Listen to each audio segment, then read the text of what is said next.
So this is all about you, your journey in music, and how you got to where you are now. So did you all meet in Salt Lake? And are you all originally from there? Yeah, so we all met in Salt Lake. The two other guys are originally from the Salt Lake Valley area. I myself, I grew up in Southern California in Ventura, and I moved out here in high school. And Montana and I, we met in high school, and then we like to joke that we met Brad, our drummer, through Tinder, but it's really It was really how? Sorry. Instagram. Instagram. He slid in the DMs. That's awesome. And then how did you meet Josh? Josh Radner. Yeah. Yeah. That was really cool experience. He actually tweeted about us back about 5 or so years ago. Okay. And just kind of like a song of the day type of a thing. So we knew that we were on his radar. So we reached out to him when we were prepping to do a music video for the song Afternoon. Oh, cool. And, yeah, I just saw that you were on you had a photo with him on Instagram. Yeah.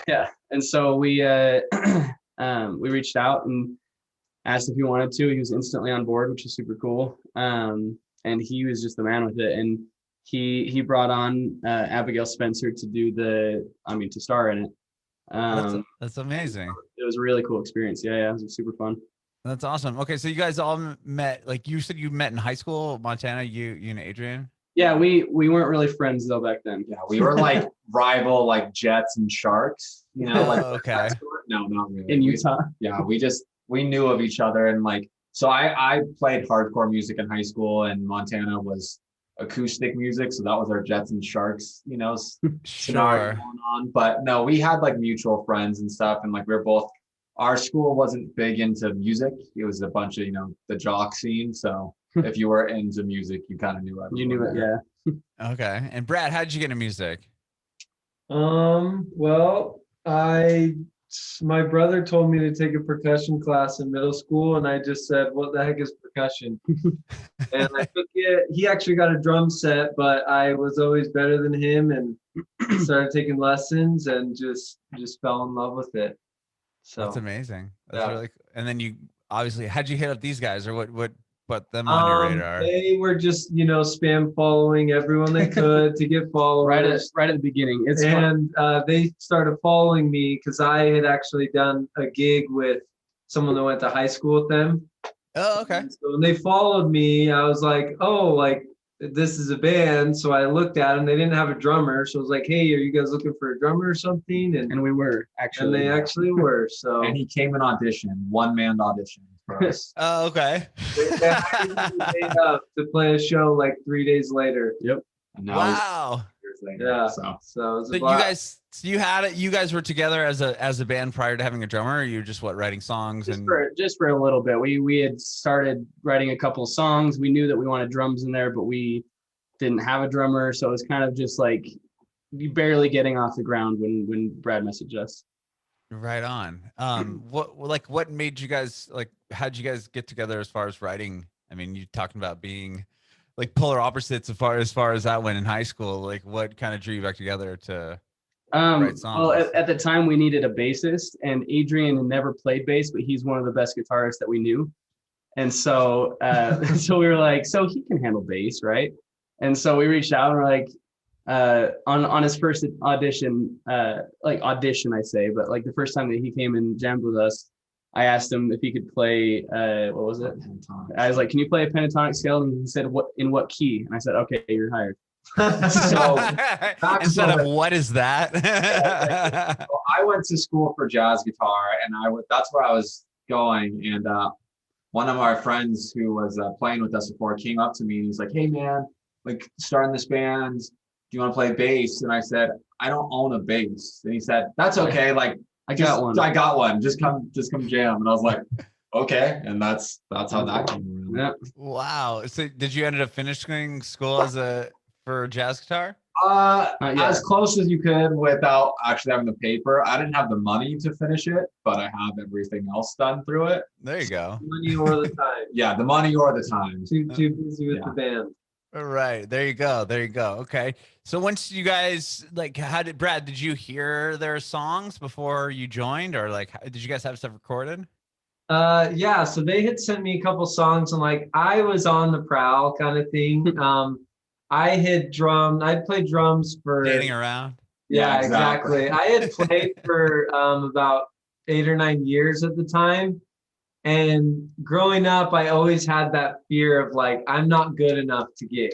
Like, I'm not good enough to be in a band. And like, I was always scared. I did battle the bands. We always lost, you know, Still to this day. it's always political. Um, and so I just, well, once I was like 20, I think I was what, 22 or something, 23. I was like, you know, maybe I should start looking for some bands. And so I had signed up for like bandmix.com, if you've heard of that. Did you? Yeah, and I had signed up for a few things. He's like, did and you? Is that like Match? Like, Or- it was sad because I had like got a lot of bands to send me their music, and to be honest, they were just trash. Every time I listened to it, I was like, this band is so bad, like I have no idea what to do, you know? And so when I went to jam with these guys, they sent me a couple songs. One of them was I Could Do Better. It's off of our first record. Mm-hmm. And I listened to it, and obviously, no, it wasn't my favorite song, but I was like, oh my gosh, like this song sounds really good. Like it actually doesn't sound like crap. It's catchy, like it's fun.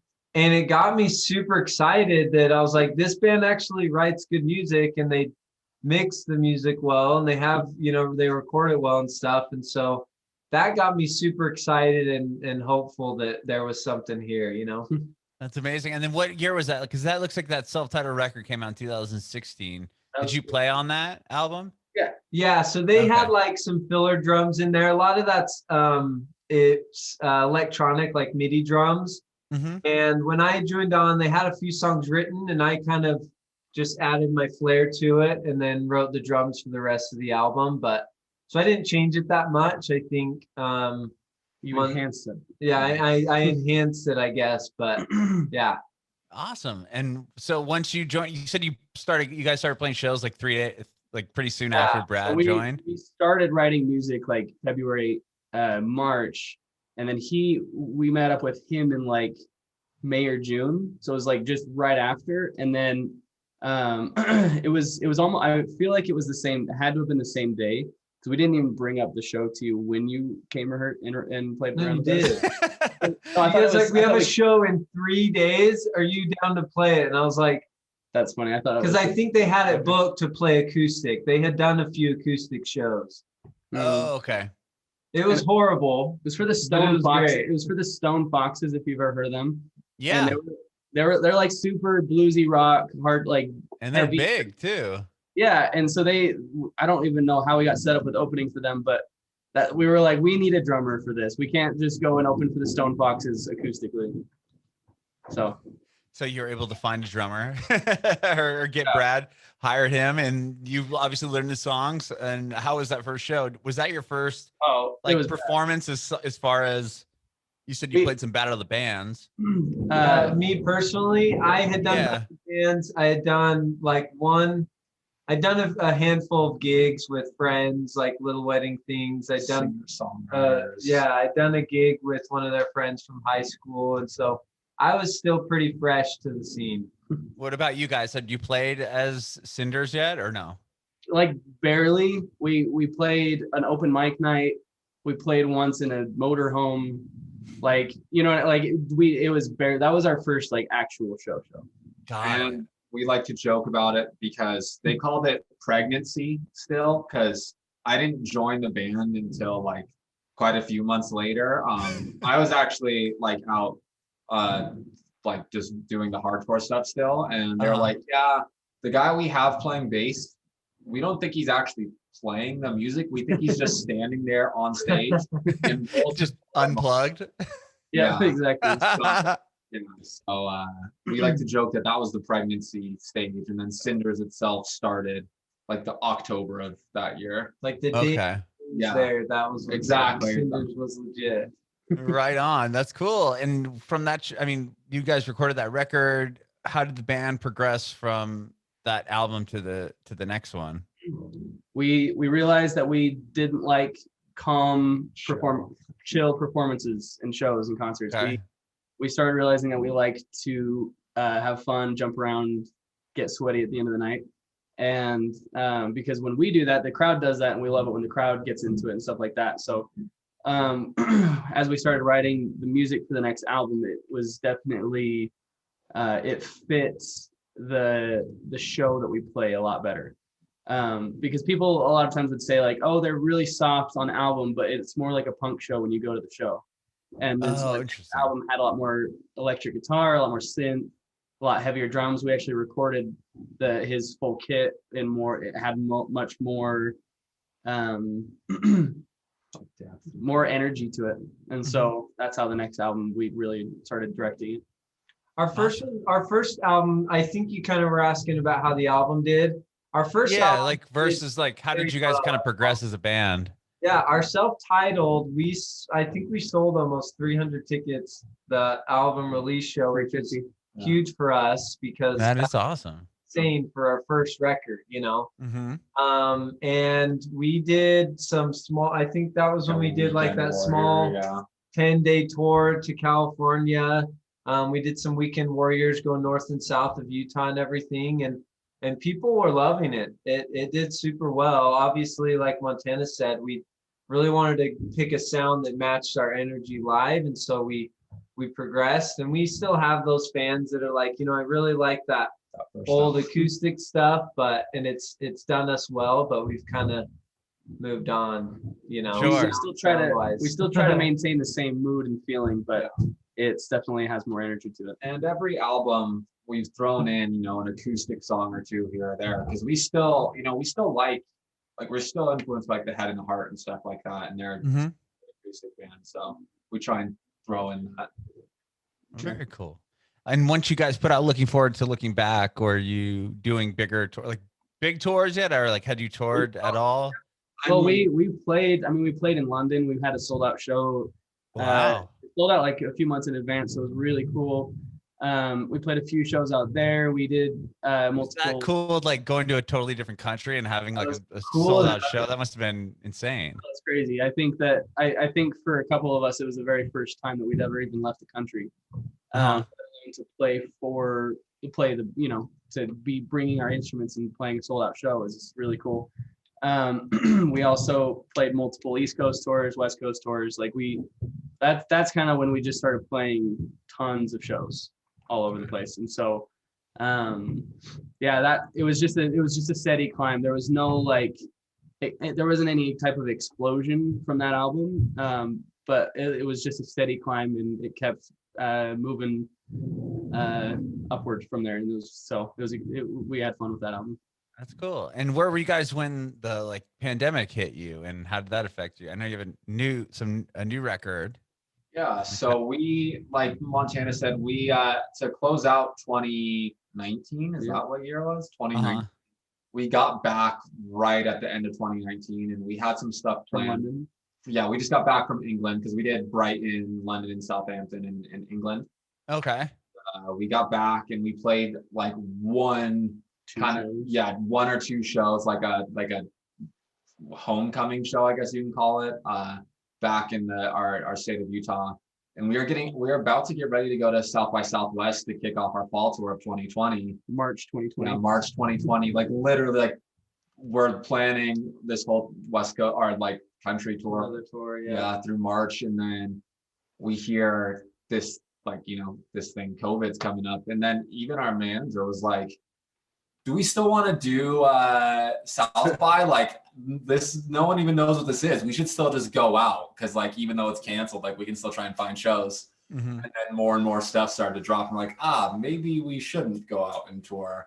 So but on top of that though, like we're fortunate enough to kind of have our own recording space. So as opposed to touring, we got to write this third record during this pandemic. We really utilized the time to bury ourselves in the writing and recording aspect of it. So did you have any of the songs prior to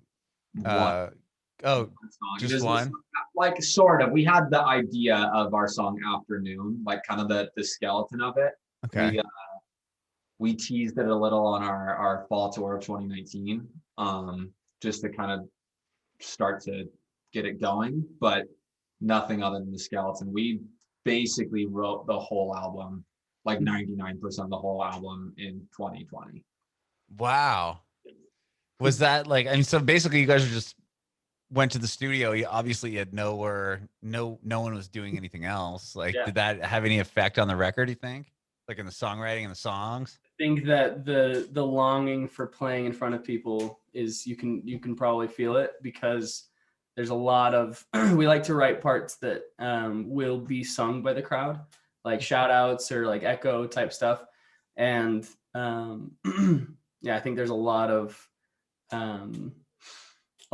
that in there, of how we're just dying to get out there and play more shows. I think that's probably the most influence we got from that, is just wanting to be out there. And I feel like we were able to be more introspective on our writing style, if that makes sense. Like, because before we would come up with ideas, but we are so focused on our touring aspect, we're like, let's just like try it out and go. But now we had nothing to really see if we liked how it felt live or not. Mhm. So we listened to a lot of it, and we sat on our demos for months, and then we'd come back to the demo like 3 months later, and we're like, dude, that part sucks. Like, let's fix this part, even if it's one chord, or even if it's like a whole section, or other parts, like, dude, that's awesome. Or the entire song we just would scratch. Yeah, exactly. We wrote a lot of songs for this record. We wrote 100%, 99% of this record in 2020, and Wow. 200% of a record we didn't use.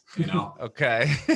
Were you able to test it out at all as far as like playing on those like live streams, or test on it that way? A couple times. We played a few live stream shows, and it's just it feels like a practice. Yeah. It feels like a rehearsal, because you play the song, and usually you're used to hearing applause, but it's just dead silent. Right. Definitely thumbs coming up. We also kind of try to keep it under wraps for a little too. I feel we only really played Afternoon, our last single, through the live streams, maybe excluding once. We did Growing Up a couple times. A couple times, or just the one time? I thought We did it twice. But nonetheless, we had 6 other songs, 7, 8 other songs, and we just didn't even talk about on our live streams, just to kind of really keep it under. We were pretty rusty, and so when we tried the new songs, they didn't sound very good. Oh, like just practicing them? Better at this Yeah, before we exactly. play these. Yeah. Well, because you've only released the 2 songs, those ones that you just mentioned, Afternoon and Growing Up. Yeah. When's the full record coming out? August 27th. Oh, okay.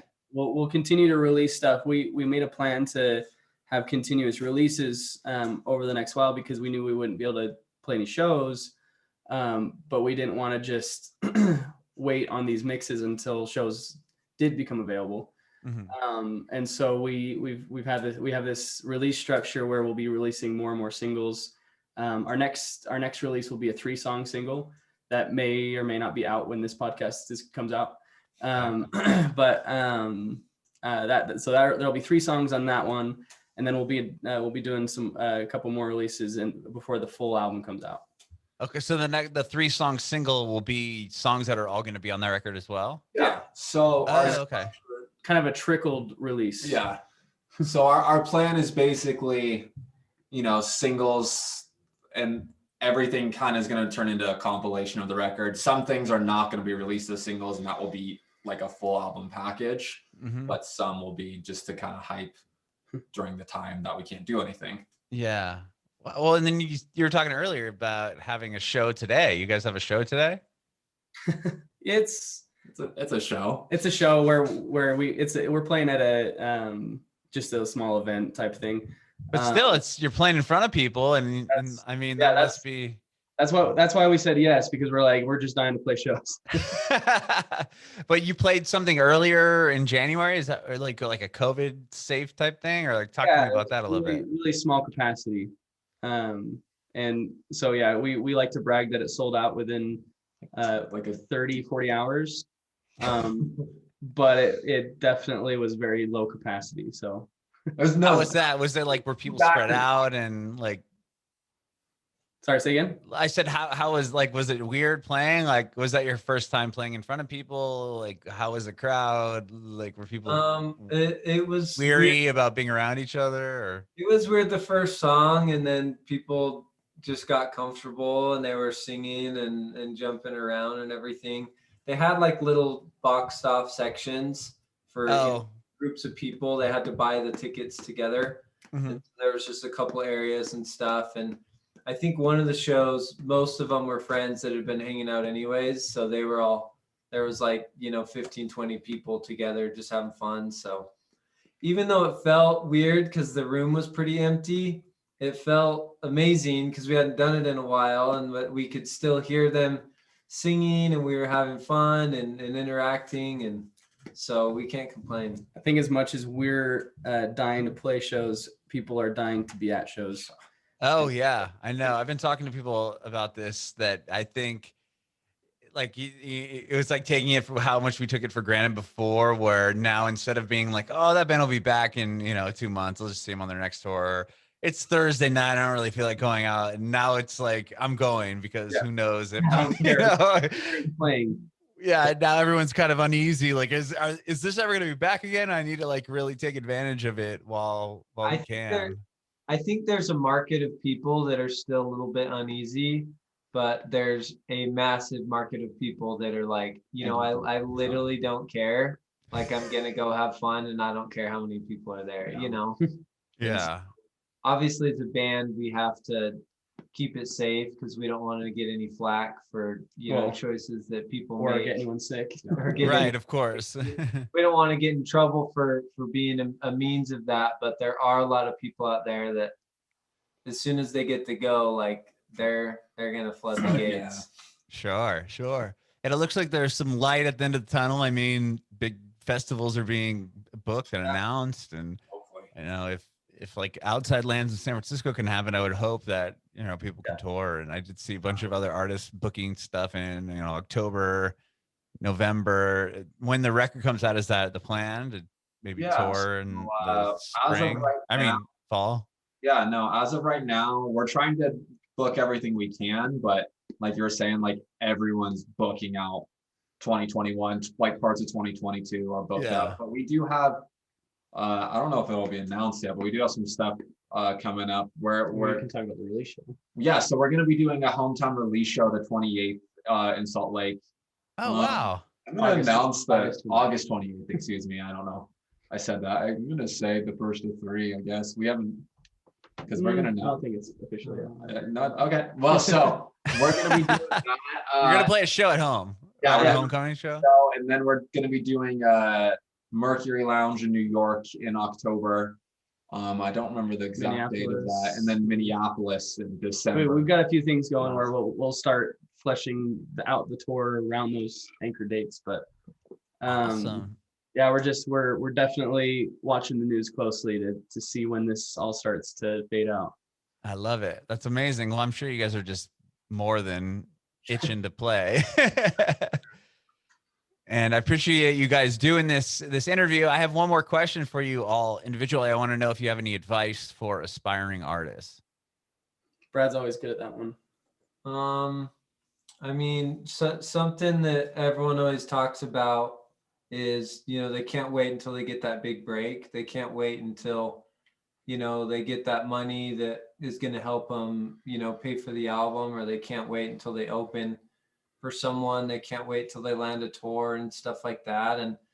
And there's definitely some bands that just, in a week they go from zero to hero type thing.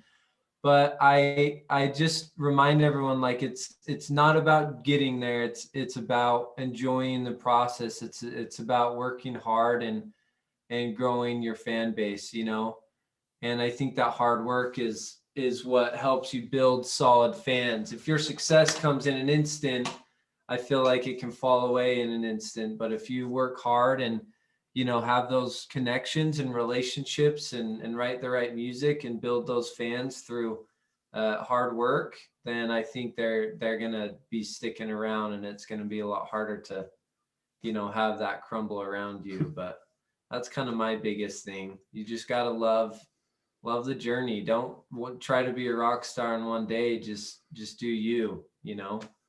I love that. What about you, Montana? You got anything to add?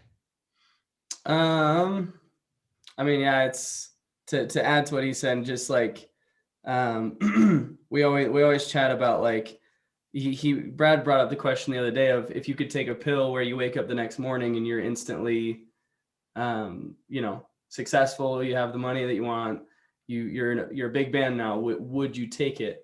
And we all thought for a second and realized that we would say no, because building the friendship between like us three and the relationships between the fans as we slowly work towards this goal of ours, that that right there is what the dream is about. And if that's not what you enjoy, that's what being in a band is we